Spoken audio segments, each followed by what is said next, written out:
الحمدللہ وحدہ الصلاۃ والسلام علی من لا نبی بعدہ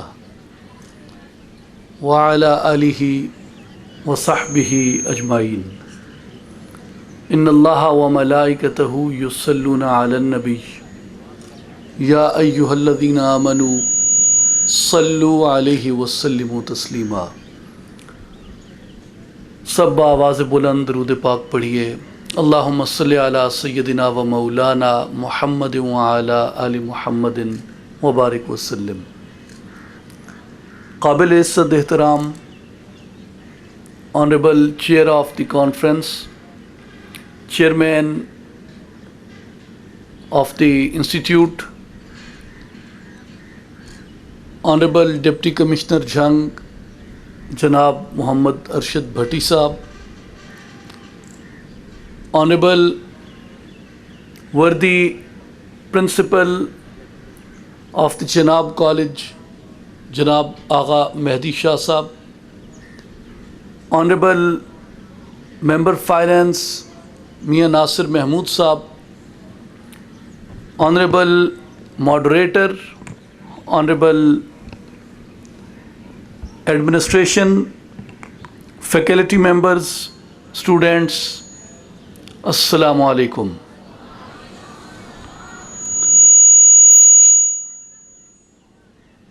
یہ محفل اور یہ بزم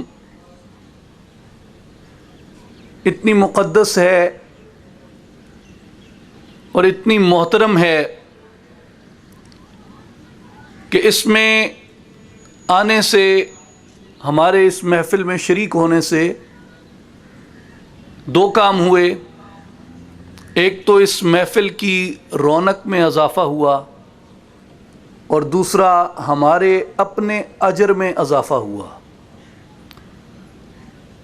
اور اس محفل میں آنا ہمارے لیے اس لیے سعادت کی بات ہے کہ یہ محفل نبی اکرم خاتم النبیین محمد مصطفیٰ احمد مجتبیٰ خاتم الانبیاء صلی اللہ علیہ وآلہ وسلم کے اسم گرامی سے اور ان کی ذات گرامی سے منسوب ہے،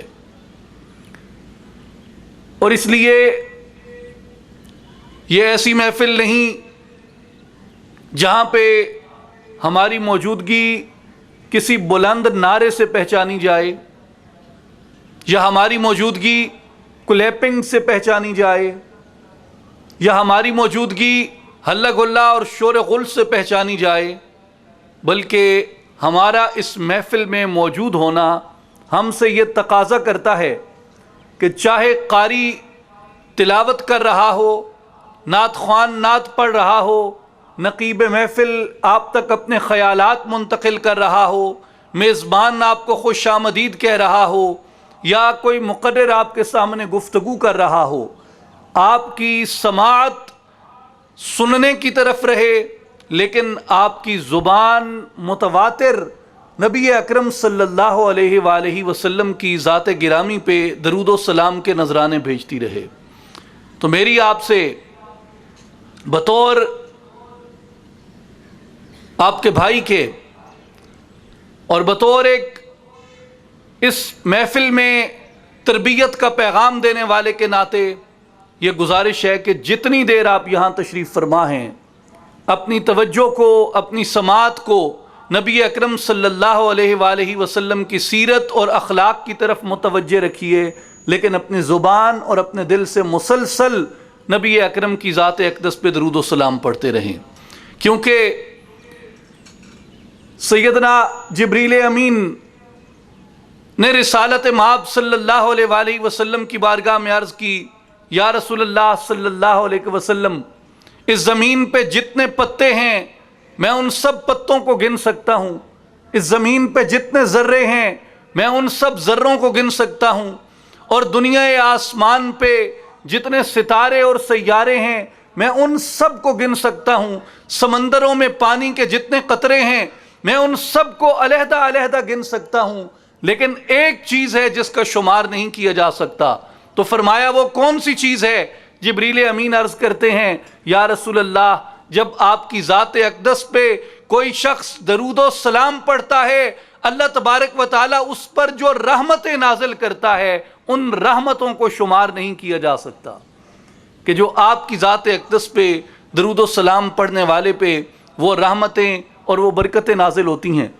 اور میرے عزیز طلباء اور طالبات، یہ یاد رکھیے کہ اللہ تبارک و تعالی ہر ایسے کام کو پسند کرتا ہے کہ جس کام کو نبی اکرم صلی اللہ علیہ وآلہ وسلم نے سر انجام دیا، اور ایک کام ایسا ہے جو اللہ تبارک و تعالی نے اپنے لیے پسند کیا، اور ملائک جتنے بھی آسمانوں کے اوپر موجود ہیں ان سب ملائک کو بھی حکم کیا کہ تم بھی میرے ساتھ یہ کام کیا کرو۔ اور قرآن مجید میں ہمیں یہ بتایا ان اللہ وملائکتہ یصلون علی النبی، کہ اللہ اور اس کے فرشتے مسلسل نبی اکرم صلی اللہ علیہ وآلہ وسلم کی ذات گرامی پہ سلام پڑھتے ہیں۔ نبی اکرم صلی اللہ علیہ وآلہ وسلم کی ذات گرامی پہ سلام پڑھنا یہ نہ صرف نبی اکرم کی آل اطہار اور اطرت کی سنت ہے، یہ نہ صرف نبی اکرم کے اصحاب کی سنت ہے، یہ نہ صرف نبی اکرم کے اقربا اور عزیزوں اور پیاروں کی سنت ہے، یہ نہ صرف ملائکہ کی سنت ہے، بلکہ نبی اکرم صلی اللہ علیہ وآلہ وسلم کی ذات اقدس پہ متواتر اور کثرت سے درود و سلام پڑھنا یہ سنت الہیہ ہے۔ عزیز طلبہ و طالبات، ہم پاکستانی ہیں اور ہمیں اس بات کا فخر ہے، ہم پاکستانی ہیں اور ہمیں اس بات کا فخر ہے کہ ہم ایسی قوم ہیں جس قوم کو ایک عاشق رسول نے تشکیل دیا۔ وہ عاشق رسول جس کا نام محمد اقبال ہے، لاہور میں جس کی قبر ہے، شیخ نور محمد کا جو بیٹا تھا، اور لوگوں نے اس کو حکیم الامت کہا۔ حکیم وژنری کو کہتے ہیں، حکیم وژنری کو کہتے ہیں جس کے پاس حکمت، فلسفے کا، دانائی کا خزانہ ہو۔ تو لوگوں نے علامہ محمد اقبال سے کہا کہ محمد اقبال تمہیں لوگ حکیم الامت کیوں کہتے ہیں؟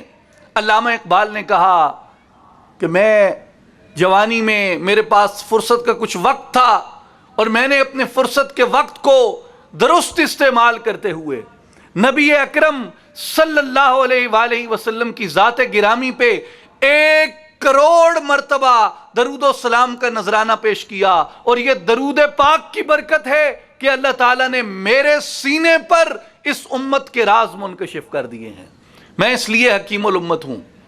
تو طلباء و طالبات، میرے عزیز بھائیوں اور بہنوں، جو بنیادی بات نبی اکرم صلی اللہ علیہ وآلہ وسلم سے ہمارے تعلق کی ہے، اس میں سب سے اہم اور جہاں سے ہمارے تعلق کا آغاز ہوتا ہے وہ یہ ہے کہ آپ صلی اللہ علیہ وآلہ وسلم کی ذات گرامی پہ کثرت سے درود و سلام پڑھا جائے۔ میں آپ کو اسی تربیتی تسلسل میں ایک یہ گزارش کرنا چاہتا ہوں کہ ہم ایک قوم ہیں، اور قوم اپنے کلچر سے ہوتی ہے۔ اگر کلچر ختم کر دیا جائے تو قوم ختم ہو جاتی ہے۔ قوم کی کوئی انفرادیت، کوئی انڈیویجویلٹی باقی نہیں رہتی اگر اس کا کلچر ختم ہو جاتا ہے۔ ہمارا کلچر کیا ہے؟ کلچر صرف لباس سے شناخت نہیں ہوتا، کلچر صرف طرز تعمیر سے مکمل نہیں ہوتا، بلکہ کلچر کے انگریڈینٹس کے اندر روزمرہ کے محاورے ہوتے ہیں۔ اور ہمارے بزرگوں نے، بڑوں نے جو کلچر متعارف کروایا، اس کلچر میں یہ تھا کہ ہم جب کسی گزرے ہوئے بزرگ کا نام لیتے ہیں تو ہم ان کے لیے رحمت اللہ علیہ کہتے ہیں۔ ہم جب کسی صحابی کا، تابعی کا یا تبع تابعی کا نام لیتے ہیں ہم ان کے لیے رضی اللہ عنہ کہتے ہیں۔ اور جب ہم اہل بیت اطہار کا نام لیتے ہیں ان کے لیے بعض علیہ السلام کہتے ہیں، بعض رضی اللہ تعالی عنہ کہتے ہیں۔ لیکن جب ہم نبی اکرم صلی اللہ علیہ وآلہ وسلم کا نام لیتے ہیں تو یہ ہو ہی نہیں سکتا کہ مسلمان خود نبی اکرم کا نام لے، یا مسلمان کے سامنے نبی اکرم کا نام لیا جائے اور وہ نبی اکرم صلی اللہ علیہ وآلہ وسلم کی تعظیم کے لیے آپ کی ذات گرامی پہ درود و سلام کا نذرانہ نہ بھیجے۔ یہ اپنی عادت بنا لیں، یہ اپنی نیچر بنا لیں، یہ اپنے روٹین بنا لیں، یہ اپنے مستقل معمولات کا حصہ بنا لیں کہ کوئی آپ کے سامنے نبی اکرم صلی اللہ علیہ وسلم کا نام لے یا آپ خود نبی اکرم صلی اللہ علیہ وآلہ وسلم کا نام لیں، آپ نبی اکرم کی ذات اقدس پہ لازماً درود و سلام پڑھیں۔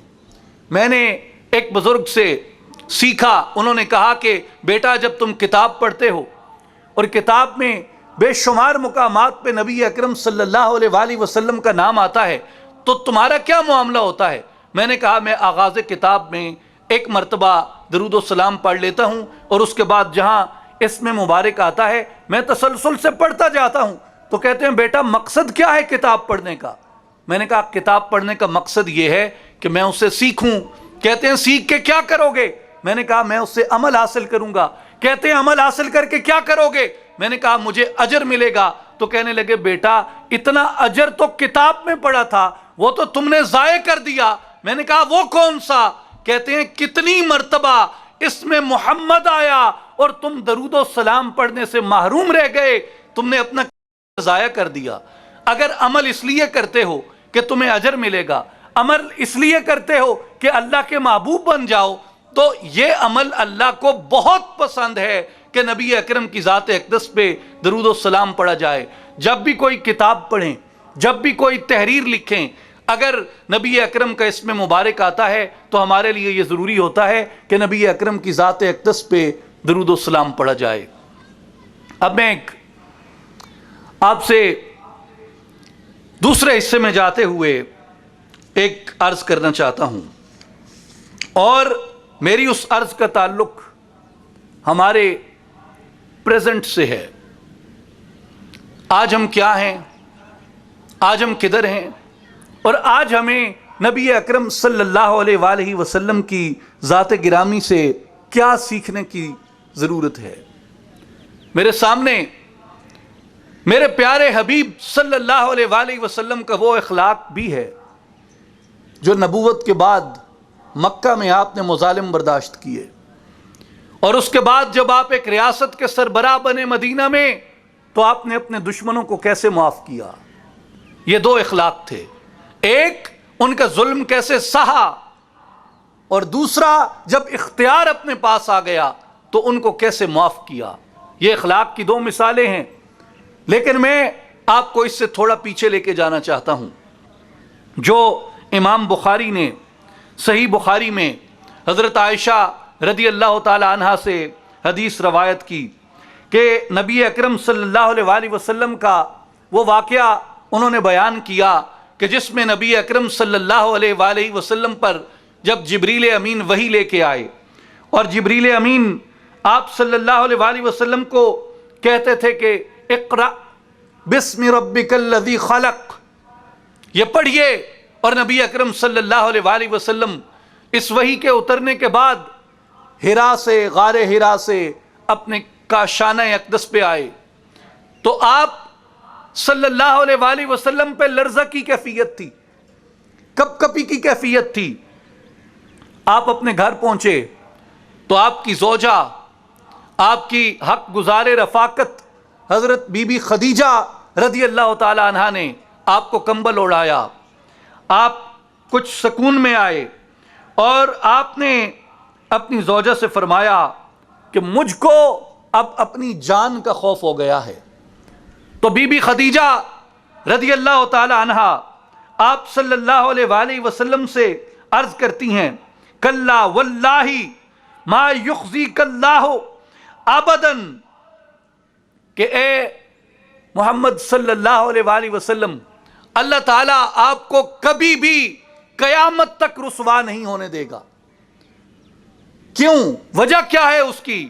بی بی خدیجہ بیان کرتی ہیں اس لیے کہ آپ اعلیٰ اخلاق کے مالک ہیں، اس لیے کہ آپ کنبوں کی پرورش کرتے ہیں، اس لیے کہ آپ بے کسوں کا بوجھ اپنے سر پہ رکھتے ہیں، اس لیے کہ آپ جو خود کماتے ہیں وہ بھی غریبوں پہ خرچ کرتے ہیں، اس لیے کہ آپ مہمان نوازی کے اندر بے مثال ہیں، اس لیے کہ مشکل وقت میں آپ حق کا ساتھ دیتے ہیں، اور جن لوگوں کے اندر ایسی صفات پائی جائیں اللہ ان کو کبھی رسوا نہیں کرتا۔ یہ کب کی بات ہے؟ ابھی میرے پیغمبر نے، ابھی میرے نبی نے نبوت کا اعلان نہیں کیا، ابھی میرے نبی نے لوگوں کو کلمہ پڑھنے کی دعوت نہیں دی، ابھی میرے نبی نے اپنا آفتاب نبوت طلوع ہونے کا لوگوں کے اوپر اظہار نہیں کیا۔ اس وقت سے پہلے میرے نبی صلی اللہ علیہ وآلہ وسلم اس اخلاق کریمہ کے حامل تھے۔ اس وقت میرے نبی صلی اللہ علیہ وآلہ وسلم کو اللہ تعالیٰ نے یہ اعلیٰ صفات عطا فرمائی تھیں، اور ان میں سے 5 میرے عزیز طلباء و طالبات، میرے عزیز نوجوانوں، 5 صفات یاد رکھنے کی ہیں جو نبی اکرم صلی اللہ علیہ وآلہ وسلم میں بی بی خدیجہ نے بیان کی، کہ جن کی وجہ سے اللہ تبارک و تعالی کسی بندے کو ہلاکت میں نہیں ڈالتا، اللہ تعالیٰ کسی آدمی کو رسوا نہیں کرتا۔ وہ 5 صفات کیا ہیں؟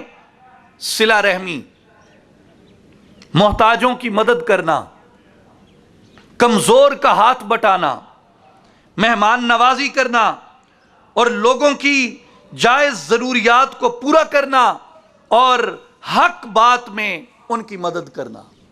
یہ ایسی صفات ہیں جو نبی اکرم صلی اللہ علیہ وآلہ وسلم میں اعلان نبوت سے پہلے بھی پائی جاتی تھیں، اور اتنا اعتماد تھا آپ کی زوجہ کو، بی بی خدیجہ کو، کہ انہوں نے کہا کہ اے محمد صلی اللہ علیہ وسلم آپ میں یہ صفات ہیں، اس لیے اللہ آپ کو کبھی تنہا نہیں چھوڑے گا۔ تیسری بات کی جانب آئیے، جو آج ہمارا حال ہے، جس میں ہمیں بہتری کی ضرورت ہے، وہ میرے نزدیک یہ ہے کہ آج ہمارا جو لب و لہجہ ہے وہ کیسا ہے، آج ہمارا جو محاورہ ہے وہ کیسا ہے، اور آج جو انفارمیشن کی بلکہ ڈس انفارمیشن کی اور سوشل میڈیا کی بجائے اینٹی سوشل میڈیا کی جو بھرمار ہے، اس نے ہماری جو اخلاقیات مرتب کی، اس نے ہماری زبان سے کچھ چیزیں چھین لی ہیں۔ سب سے پہلے اس نے ہماری زبان سے نرمی چھینی، اس کے بعد اس نے ہماری زبان سے سچ چھینا، اس کے بعد اس نے ہماری زبان سے ادب چھینا، اس کے بعد اس نے ہماری زبان سے لحاظ اور حیا چھینا۔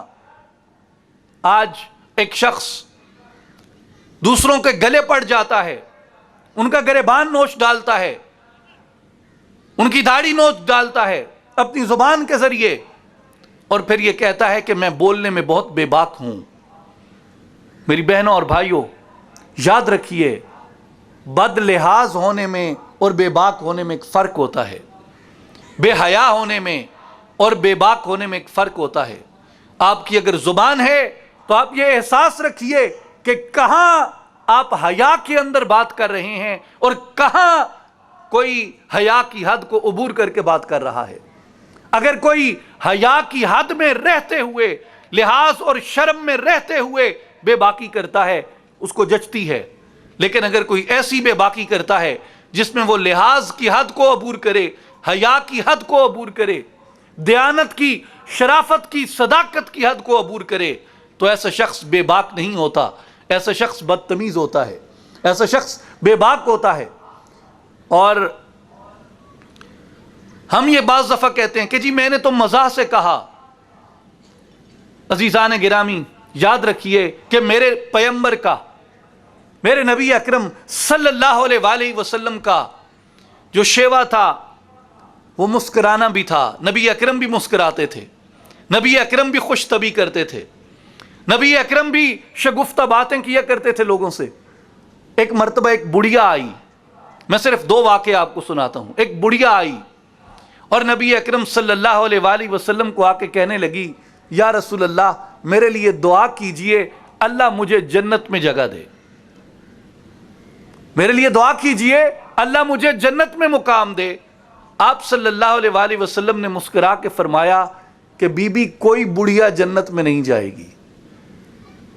آپ نے یہ فرمایا اور نماز ادا کرنے لگے، اور اس بڑھیا نے رونا شروع کر دیا، جو یہاں کہنا نہیں چاہیے لیکن یہ ایک یہاں غور کرنے کی بات ہے، غور کرنے کی بات ہے کہ نبی رحمت جو دشمنوں کو بھی کہتے ہیں کہ آؤ لا الہ الا اللہ کہو اللہ تمہیں جنت دے گا، اور وہ ایک سوال کرنے والی کو، اپنی امتی کو نبی اکرم یہ کہتے ہیں کہ بھئی کوئی بڑھیا جنت میں نہیں جائے گی، تو اس نے زارو قطار رونا شروع کر دیا۔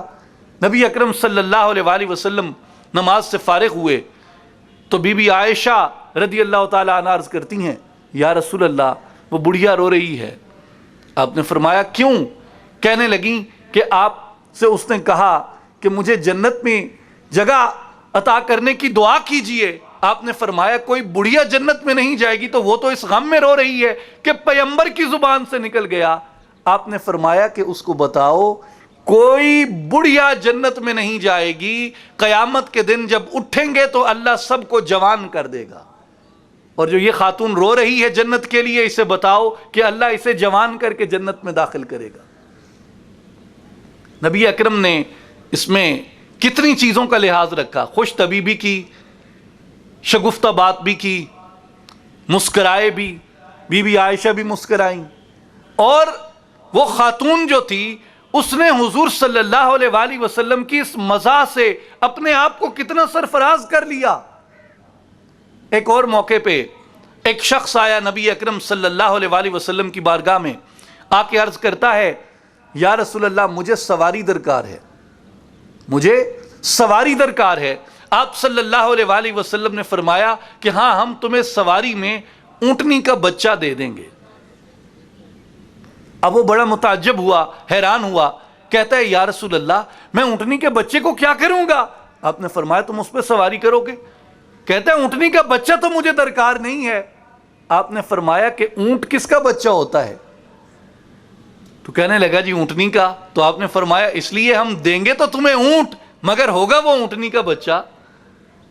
تو اس بات میں کذب نہیں تھا، جھوٹ نہیں تھا، صداقت تھی، اور دونوں سے آپ نے مذاق کیا، مذاق فرمایا۔ اچھا یہ میں ایک بات آپ کو بتا دوں، مذاق کہتے کس کو ہیں؟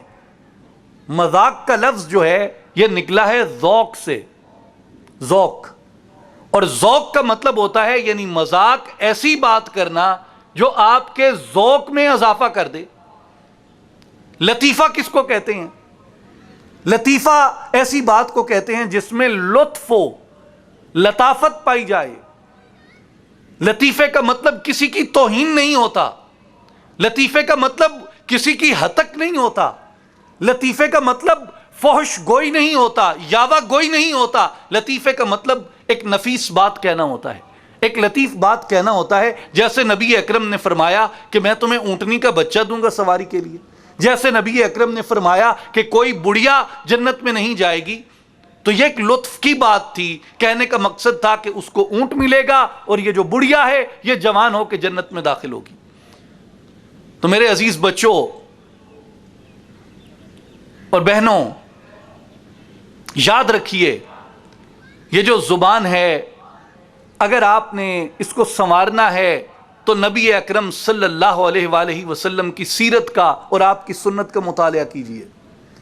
میرے پاک پیغمبر نے فرمایا، حضرت جابر ابن سمرہ روایت کرتے ہیں، ان الفحش والتفحش لیس من الاسلام فی شیء، بے شک جو شخص بد زبانی کرتا ہے یا فحش گوئی سے کام لیتا ہے، اسلام کا فحش گوئی اور فحش بات سے ذرہ بھر بھی تعلق نہیں ہے۔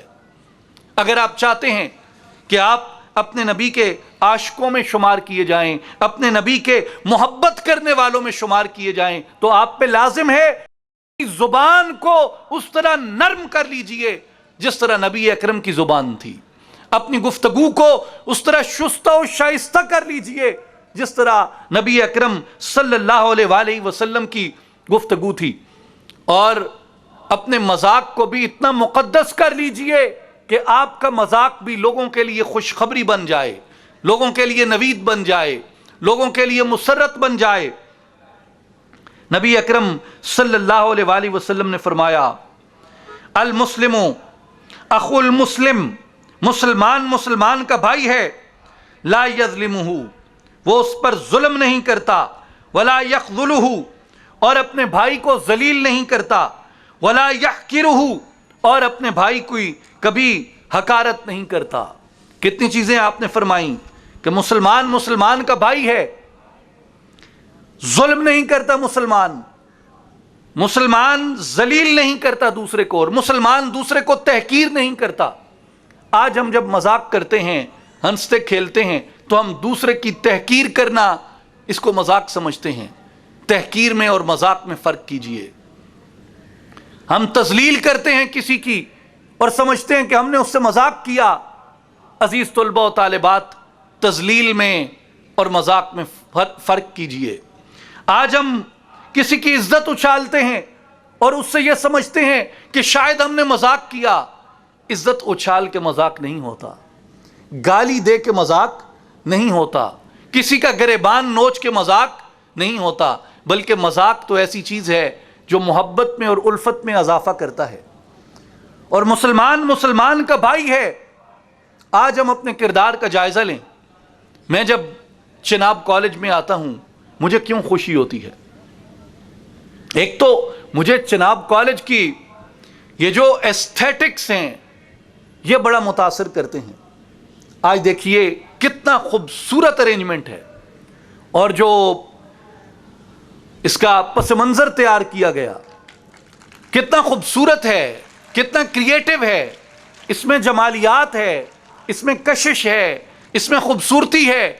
اور آپ کوئی خوبصورت نظارہ دیکھتے ہیں، خوبصورت نظارہ آپ کی قوت سماعت کے ذریعے، آپ کی حصے مشترک کے ذریعے، آپ کی حصے خیال میں پہنچتا ہے۔ حصے خیال سے جب وہ پروسیس ہو کے حصے متصرفہ میں جاتا ہے، وہاں جا کے آپ کو ایک پلیجر ملتا ہے، ایک مسرت ملتی ہے۔ اور جب میں کسی کے بیٹے کی، کسی کی بیٹی کی، کسی کے بھائی کی، کسی کی بہن کی شادی میں جاتا ہوں اور میں دیکھتا ہوں کہ گھر کو انہوں نے قمقموں سے سجایا ہے، انہوں نے گھر میں رونق بپا کر رکھی ہے، تو مجھے خوشی ہوتی ہے کہ یہ اپنے بھائی کی، اپنی بہن کی خوشی کر رہے ہیں، اور آنے والوں کے لیے انہوں نے دیکھنے کی لطافت کا انتظام کر رکھا ہے۔ اور یہ ایسے ہی شایان شان تھا کہ جب ایک تقریب ہمارے پاک پیغمبر نبی اکرم صلی اللہ علیہ وآلہ وسلم کی ذات گرامی سے منسوب ہو تو وہاں اسی طرح خوبصورت پھول بکھیرے جائیں، وہاں اسی طرح خوبصورت انتظام کیا جائے، وہاں خوشبو ہو، وہاں خوبصورت نظارہ ہو، اور وہاں جتنے لوگ بیٹھے ہوں ان کے لبوں پر بھی نبی اکرم کی ذات اقدس پہ صلاۃ و سلام کا نذرانہ پیش کیا جا رہا ہو۔ یہ ہماری محافل کی، ہماری تہذیب کے حصوں میں سے ہے۔ لیکن جو میں کہنا چاہتا ہوں وہ یہ ہے کہ چناب کالج سے مجھے اس لیے بھی محبت ہے کہ مجھے چناب کالج میں پاکستان کے سارے رنگ نظر آتے ہیں۔ مجھے چناب کالج میں پختون نظر آتے ہیں، پنجابی نظر آتے ہیں، بلوچ نظر آتے ہیں، سندھی نظر آتے ہیں، کشمیری نظر آتے ہیں، بریلوی نظر آتے ہیں، دیوبندی نظر آتے ہیں، شیعہ نظر آتے ہیں، اہل حدیث نظر آتے ہیں، دیگر جو نان مسلم مائنورٹیز ہیں ان کے لوگ مجھے یہاں پہ نظر آتے ہیں۔ تو مجھے اس سے محبت ہو جاتی ہے کہ یہ وہ ماڈل ہے جو ہمیں سیرت طیبہ سے ملتا ہے کہ سب پھول مل کے رہیں، سب پھول ایک گلدستے میں سجا دیے جائیں۔ یہ ہمیں نبی اکرم کی سیرت سے یہ سبق ملتا ہے۔ لوگ کہتے ہیں مدینہ کی ریاست، مدینہ کا معاشرہ۔ میرے بھائیو غور کیجئے، مدینہ کی ریاست کیا ہے؟ مدینہ کا معاشرہ کیا ہے؟ مکہ کے محمد الرسول اللہ صلی اللہ علیہ وسلم، مدینہ کے ابو ایوب انصاری، حبشہ کے بلال، یمن کے اویس، روم کے صہیب، فارس کے سلمان، جب ایک دسترخوان پہ اکٹھے بیٹھ جاتے ہیں، سب رنگ و نسل کا تضاد مٹا دیتے ہیں، زبانوں کی دوریاں مٹا دیتے ہیں، ادنا و اعلیٰ کا فرق مٹا دیتے ہیں، آقا و غلام ایک جگہ پہ جمع ہو جاتے ہیں، بندہ و صاحب و محتاج و غنی ایک ہوئے، تیری سرکار میں پہنچے تو سبھی ایک ہوئے۔ جب رنگ و نسل کا فرق مٹا کے سب بھائی بھائی بن کے ایک دسترخوان پہ جمع ہو جاتے ہیں، یہ مدینہ کا معاشرہ بن جاتا ہے، یہ مدینہ کی ریاست بن جاتی ہے۔ اس لیے یہ جو آپ میں ڈائیورسٹی ہے، جو رنگ برنگیت ہے، اس کو کبھی اپنی کمزوری نہ بننے دیں، اس کو کبھی اپنی خامی نہ بننے دیں۔ آج ہم جب سیرت طیبہ کو یہاں ڈسکس کر رہے ہیں، سیرت طیبہ سے سبق لینے کی کوشش کر رہے ہیں، تو سیرت طیبہ کا سب سے بڑا سبق مسلمانوں کے لیے یہ ہے کہ مسلمانوں، فرقوں کو، رنگ و نسل کو بھلا کے ایک بند مٹھی کی مانند ایک ہو جاؤ۔ قرآن کیا بتاتا ہے؟ وَلَا تَفَرَّقُوا وَاعْتَصِمُوا بِحَبْلِ اللَّهِ جَمِيعًا وَلَا تَفَرَّقُوا، اللہ کی رسی کو مضبوطی سے پکڑ لو اور تفرقوں میں مت پڑو۔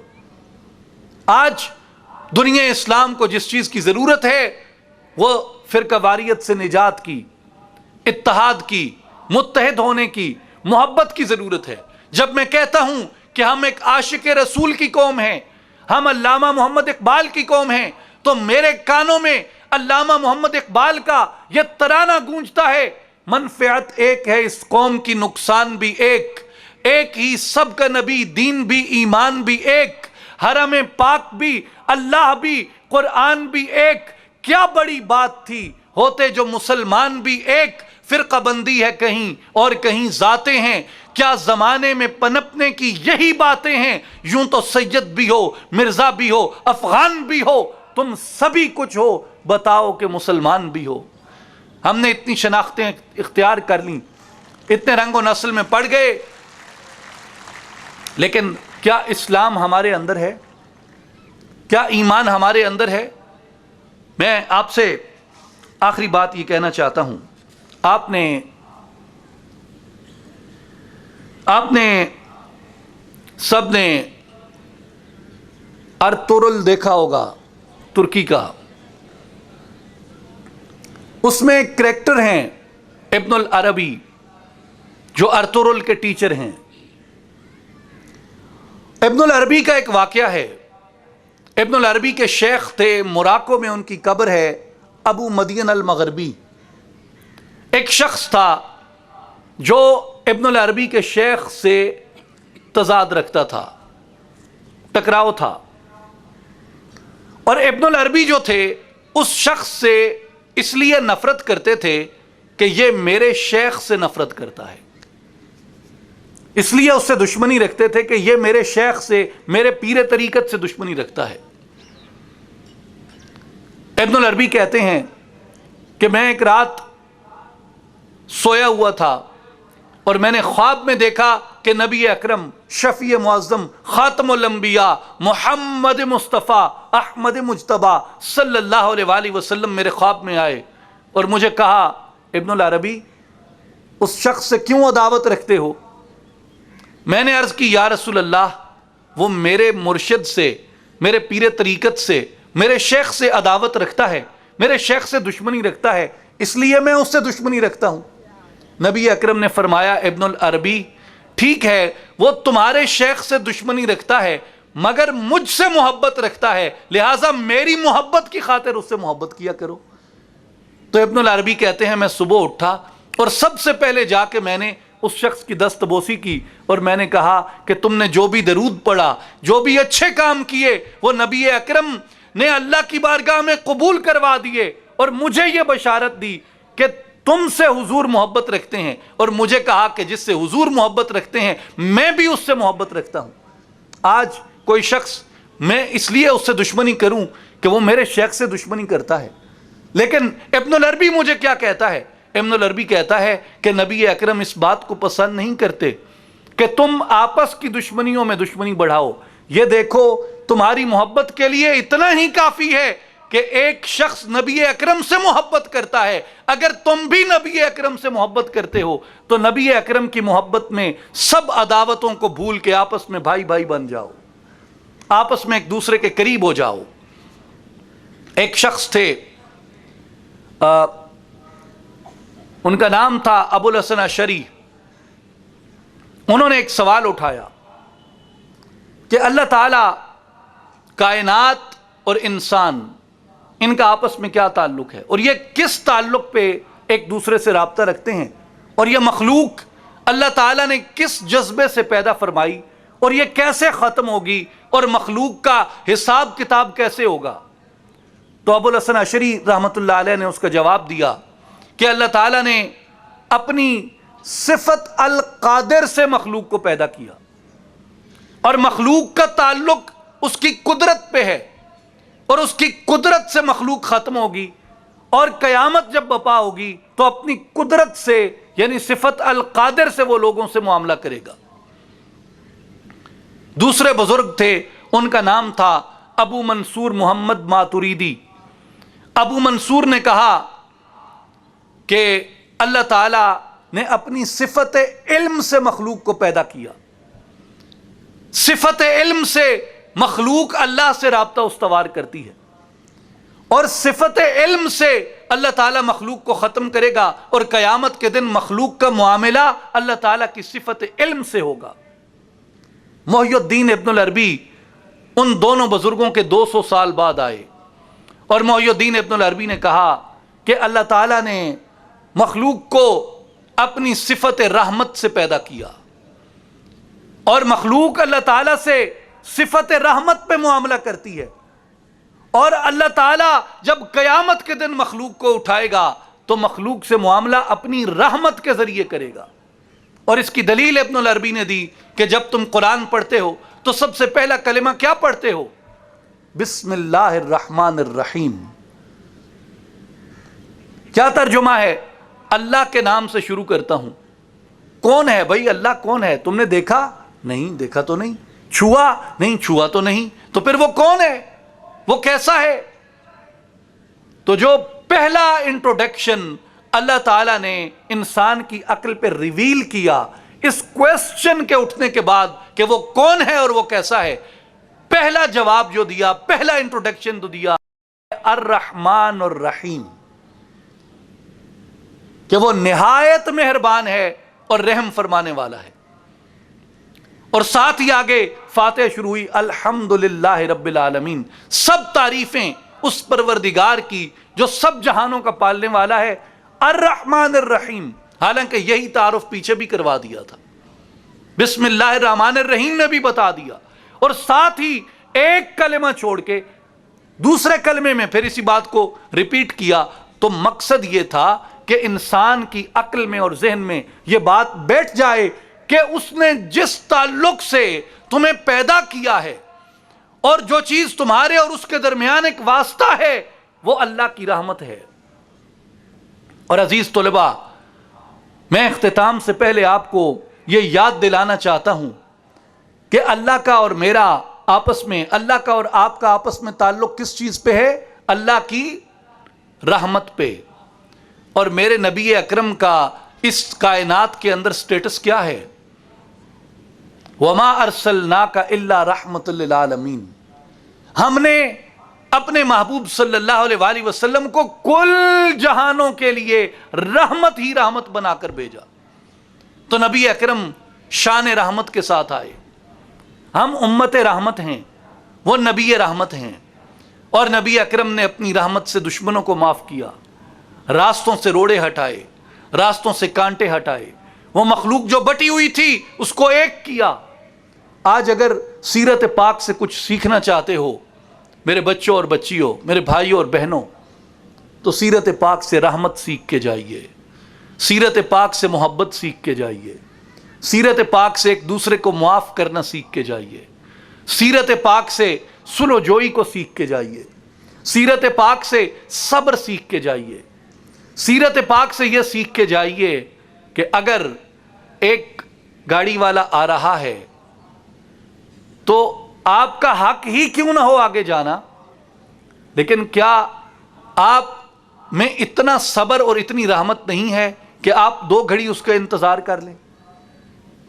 کتنے سہاگ روزانہ اجڑتے ہیں ان سڑکوں پہ ہماری بے صبری کی وجہ سے، کتنی ماؤں کی گود لٹتی ہے ان سڑکوں پہ ہماری بے صبری کی وجہ سے، کتنی بہنوں کے بھائی بچھڑتے ہیں ان سے سڑکوں پہ ہماری بے صبری کی وجہ سے، کتنے بھائی بھائیوں کو کھو دیتے ہیں، کتنے بچے یتیم ہوتے ہیں سڑکوں پہ ہماری بے صبری کی وجہ سے۔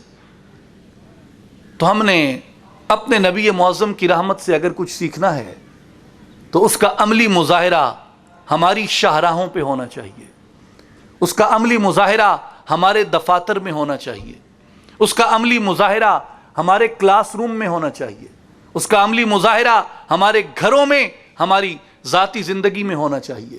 اور میں چناب کالج کو دلی مبارکباد دیتا ہوں کہ آپ کی یہ روایت بہت عظیم روایت ہے، اور کاش کہ اس قوم کی یہ روایت بن جائے کہ نبی اکرم کی تعلیمات سے وہ حصہ حاصل کرے جو ہماری سیرت کو، ہمارے کردار کو منور کر دے، ہمارے کردار کو معطر کر دے، ہمارے کردار میں رحمت کو پیدا کر دے، ہمیں صبر سکھا دے۔ میں آنریبل چیئرمین جنگ ایجوکیشن ٹرسٹ محمد ارشد بھٹی صاحب کا دلی طور پہ شکریہ ادا کرتا ہوں، اور آنریبل پرنسپل صاحب کا جناب آغا مہدی شاہ صاحب کا شکریہ ادا کرتا ہوں، اور میں آنریبل ممبر جناب ناصر محمود صاحب کا شکریہ ادا کرتا ہوں، جناب سخی احمد صاحب کا شکریہ ادا کرتا ہوں، اور تمام منتظمین کا شکریہ ادا کرتا ہوں کہ آپ نے اس خوبصورت بزم کا انعقاد کیا، اور یہ ہمارے کل کا جو سرمایہ یہاں پہ زیر تعلیم اور زیر تربیت ہے، ان کو آپ نے یہاں نبی اکرم کی تعلیمات سے روشناس کرانے کا عظیم کارنامہ آپ نے سر انجام دیا۔ میرے لیے بہت اعزاز تھا۔ میں حضرت سلطان باہو کے اور علامہ اقبال کے ان اشعار کے ساتھ آج کی اپنی گفتگو کا اختتام کرتا ہوں۔ بے بسم اللہ اسم اللہ دا اے وی گہنا بھارا ہو، نال شفاعت سرور عالم چھٹ سی عالم سارا ہو، حدوں بے حد درود نبی تے جس دا ایڈ پسارا ہو، میں قربان تنہا تو باہو جنا ملیا نبی سہارا ہو۔ وہ دانائے سبل ختم الرسل مولائے کل جس نے غبار راہ کو بخشا، فروغ وادی سینہ نگاہ عشق و مستی میں وہی اول وہی آخر، وہی قرآن وہی فرقان وہی یاسین وہی طٰہٰ۔ ان اللہ و ملائکتہ یصلون علی النبی یا ایھا الذین آمنوا صلوا علیہ وسلموا تسلیما۔ اللہم صل علی سیدنا و مولانا محمد وعلی آل محمد وبارک وسلم، وآخر دعوانا ان الحمد للہ رب العالمین۔